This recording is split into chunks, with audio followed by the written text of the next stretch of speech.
All right, so you're here with us on the deep dive, and you know why you're here, right? You want to get smart, you want to learn new things, and you want to do it quickly. You're in the right place. Today, we are diving deep into a really fascinating, intense period of history. And we're going to zero in on a truly remarkable guy, Sheikh Qutub Ali. Yeah, absolutely. The document we've got, it really does a great job of shining a light on Sheikh Qutub Ali, and his impact during a really tough time for Manipur. I mean, we're talking about the 7 Years Devastation. It lasted from 1819 all the way to 1826 when the whole region was occupied by the Burmese. So for everyone listening, right, our goal today is pretty straightforward. It's to understand, first off, who was Sheikh Qutub Ali. Then we'll get into what he actually accomplished during these brutal years. And finally, we'll talk about the lasting impact of his actions, the significance, So, yeah, let's just jump right in. Who was this Sheikh Qutub Ali? Well, Sheikh Qutub Ali, he was a warrior, and he came from the Meitei Pangal community. And for those who maybe don't know, the Meitei Pangal community is the Muslim community within Manipur. And here's the thing that's really interesting right from the start.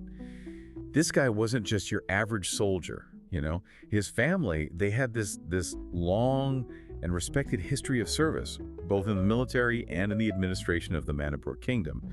So it's likely that a tradition of leadership and duty, all of that was just deeply ingrained in him, Yeah, I mean, that really does give you a different perspective right away. This wasn't some random guy who just accidentally ended up leading a resistance. This was someone who came from a background where serving and leading was just expected. What kind of training would someone, with that kind of family lineage, what kind of training would they have gone through? Well, the source we have, it goes into detail about his training. And it was intense. It says he was skilled in horseback combat, archery, obviously sword fighting. But crucially, he was trained in guerrilla warfare.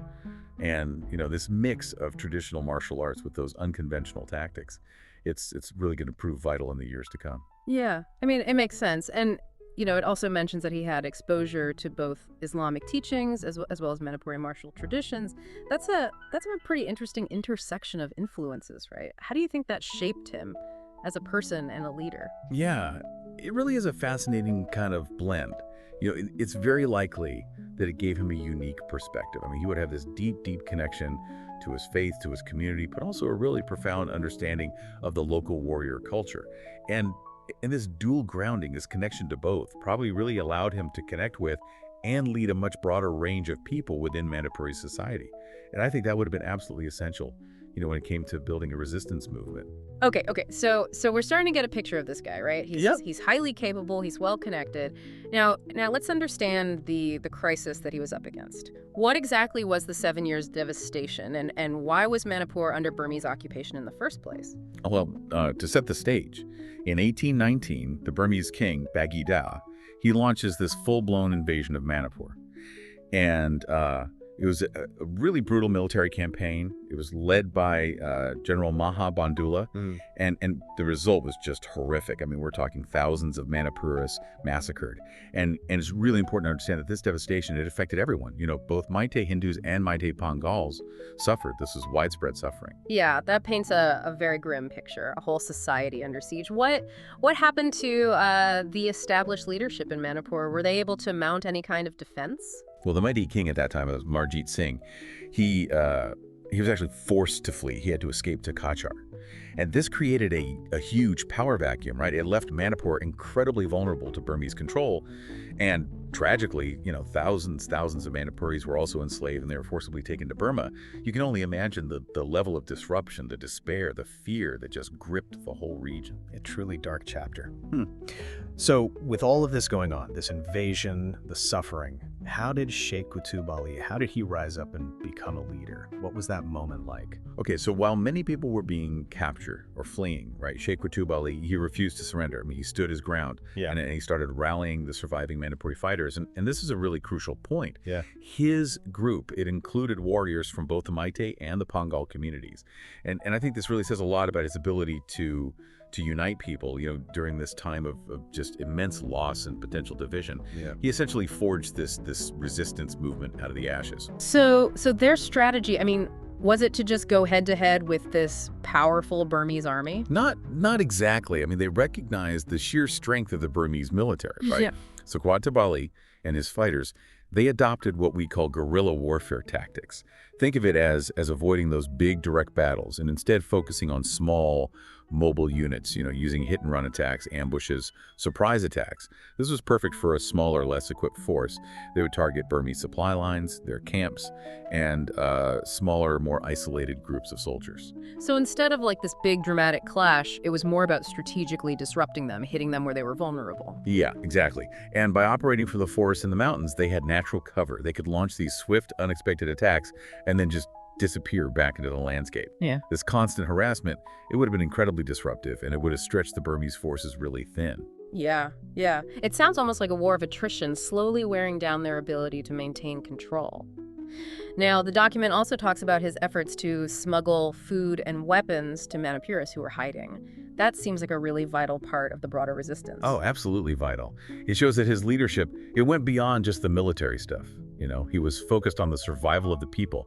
By making sure that those in hiding had food, weapons, he was indirectly bolstering the entire resistance effort. Right. And there's also a mention of him rescuing captives, people who were about to be taken to Burma. That must have been incredibly dangerous, incredibly brave. Oh, it was incredibly risky. It shows just how deeply committed he was to protecting his people. He was actively interfering with Burmese operations. He was putting himself in harm's way, all to save as many Manipuris as he could from being enslaved. It sounds like he was a real anchor for the whole resistance movement, the symbol of hope. Did he operate completely independently, or was there a larger network involved?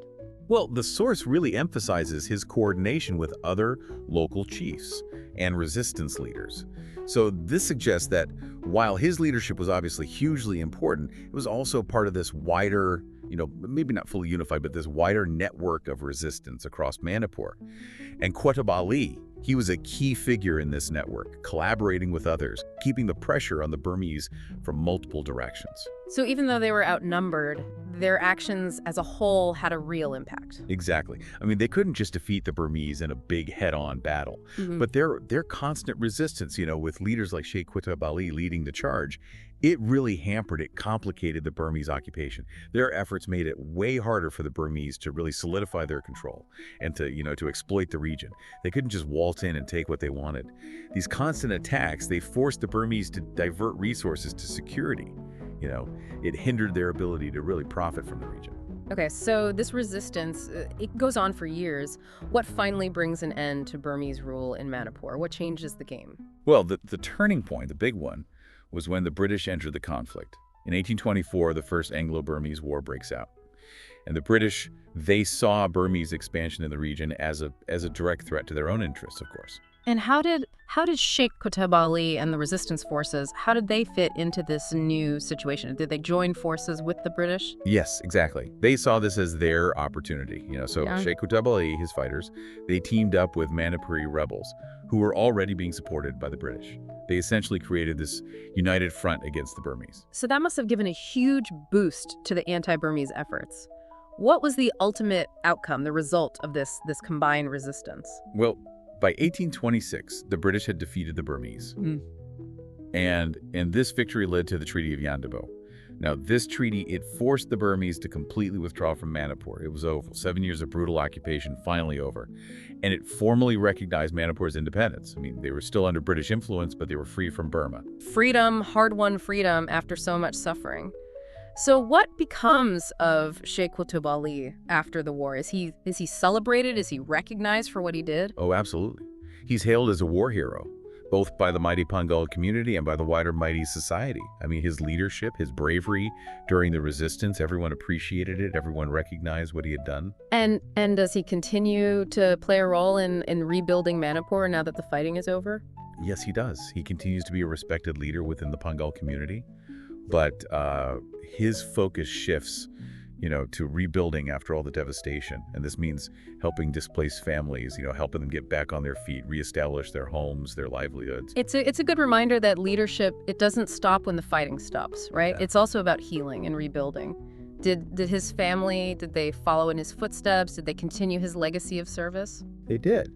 The source tells us that his descendants, they carried on that tradition. Some of them went on to hold important positions in the military, in the administration of Manipur. It suggests that those values, service, leadership, it was passed down through the generations. It's a powerful image, right? That spirit of resistance and community leadership continuing through the family. The document also mentions that his story is mainly preserved through oral histories and folklore, because there aren't many written records. That really shows how important these traditions are, right? In keeping history alive. It really does. It shows how hard it can be to reconstruct the past when you don't have written documents. And it really highlights how important oral traditions are, for preserving the memory of these important people and events. These spoken stories, they're valuable historical sources. Absolutely. Now let's dig a little deeper into his tactics. The document really emphasizes his mastery of guerrilla warfare. What were the specific elements that made him so effective at this? I mean, he was going up against a larger, much better equipped army. Well, his success, it came down to a few things. He was incredibly mobile, he used the element of surprise, and he was a master of psychological warfare. He knew he couldn't win a straight-up fight, so he used the terrain and his fighter's agility to his advantage. So it was about being unpredictable, striking quickly, and then vanishing. Exactly. Hit-and-run tactics, quick attacks on Burmese camps, supply routes, and then they would just melt back into the forests, the hills. And fighting at night, that made it even harder for the Burmese to track them. They were always on edge, never knowing when or where the next attack would come. And the source also mentions targeting smaller groups within the larger Burmese camps. Why was that so important? Well, by focusing on these smaller, weaker groups, Qutub Ali's fighters could, inflict some damage, maybe kill some supplies, without risking a major engagement that they would probably lose. It was about slowly chipping away at the Burmese, weakening their strength and their morale. And knowing the land, the local geography, that must have been crucial for setting up those ambushes. Oh, it was essential. He used the forests, the hills, to his advantage. He'd use narrow valleys, jungle paths as choke points where his warriors could attack from hidden positions. And his knowledge of the rivers that helped them move quickly, escape quickly. The Burmese could hardly keep up. And then there's the psychological warfare. That's fascinating. How did he use that? Well, it was all about messing with the Burmese soldiers' minds. Spreading rumors, making them paranoid, making them afraid, spreading false information about the resistance, setting fires, stealing supplies, leaving behind strange symbols. All of this made them scared, confused. They never knew what was coming next. It really wore them down. Yeah, it's about attacking their minds as much as their bodies.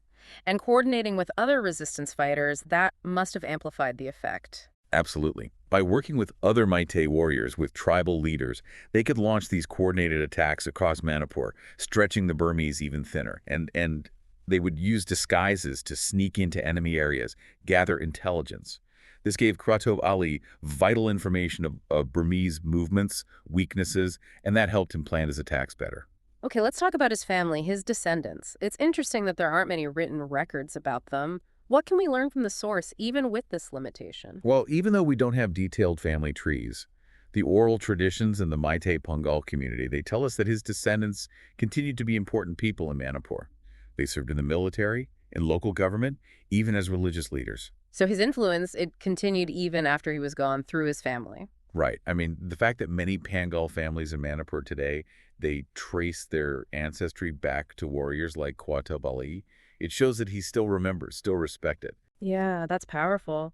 The source also speculates about what his descendants might have done after the war. Things like blacksmithing, trading, administration, Islamic scholarship. Why are these roles significant, do you think? Well, those were all essential roles in the Pangal community, especially after the war. Blacksmithing, trading, those would have been vital for rebuilding the economy. Administration, that's about rebuilding the government, restoring order. And Islamic scholarship, that was crucial for preserving their faith, their culture. And the source mentions that local elders, historians within the Meitei Pangal community, they might have more information. That just goes to show how important it is to listen to these communities, to respect their knowledge. Absolutely. We can't just rely on official histories. We need to engage with these communities, listen to their stories, to really understand the past. Okay, finally, let's talk about his contributions to the Pangal community after the war. He goes from being a resistance leader to being a community builder. That's a big change. What did he focus on? Rebuilding. That was the top priority. So many Pangal families had lost everything. Qutub Ali, he helped them reorganize, get access to land, resources so they could rebuild their lives. And he also supported blacksmithing. trading, anything that could help the community recover economically. Right, right. But it wasn't just about the material stuff, was it? The source mentions that he probably encouraged Islamic education, leadership to help rebuild the community in that way, too. Exactly. After years of war and chaos, they needed to reconnect with their faith, their culture. Qutub Ali likely helped rebuild mosques, madrasas, supported Islamic scholars. This is about strengthening their identity, providing guidance and hope. It sounds like he continued to be this pillar of strength even after the fighting stopped. And the source even suggests that he might have continued to give advice on defense strategies, right? Yeah, I mean, with all his experience and the fact that things were still unstable, it's very likely that the Meitei kings, other leaders, they would have come to him for advice on how to defend Manipur. And it's very probable that his military tactics, they were passed down to younger generations of Pangal warriors. So Sheikh Qutub Ali, he was more than just a military leader. He was crucial for the survival, the resilience, the rebuilding of the Meitei Pangal community after all that devastation. Exactly. He's a strategist, a unifier, a protector of Manipuri identity. His actions during the 7 Years Devastation and his commitment to rebuilding his community afterwards, they had a huge impact, a lasting impact. And it's a story that's mostly survived through oral tradition, which makes it even more remarkable. It reminds us to listen to these communities, to value their stories. It really does. And it shows how much we still have to learn, how much we need to explore these hidden histories to get a fuller, more accurate picture of the past. So to sum up this deep dive for everyone listening, Sheikh Qutub Ali, he's a key figure in a really brutal period of Manipur's history. He refused to give up. He used guerrilla warfare brilliantly against a much stronger enemy. He brought together different Manipuri fighters. And all of this was crucial for the resistance. And after the war, he became a community leader, focused on rebuilding, on healing, on making sure Manipur was safe. His story is about courage, about leadership, about never giving up, even when things seem impossible. It really is. It gives us a glimpse into this crucial historical period, and it introduces us to this extraordinary person who might have been forgotten if it weren't for these oral histories. It reminds us that history isn't just about kings and empires. It's also about everyday people who rise up, who fight for what they believe in, who protect their communities. Absolutely. And before we wrap up, here's something to think about. How many other unsung heroes are out there, like Sheikh Qutub Ali, whose stories are only found in oral traditions?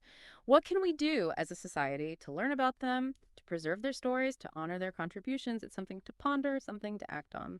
Thanks for joining us on The Deep Dive.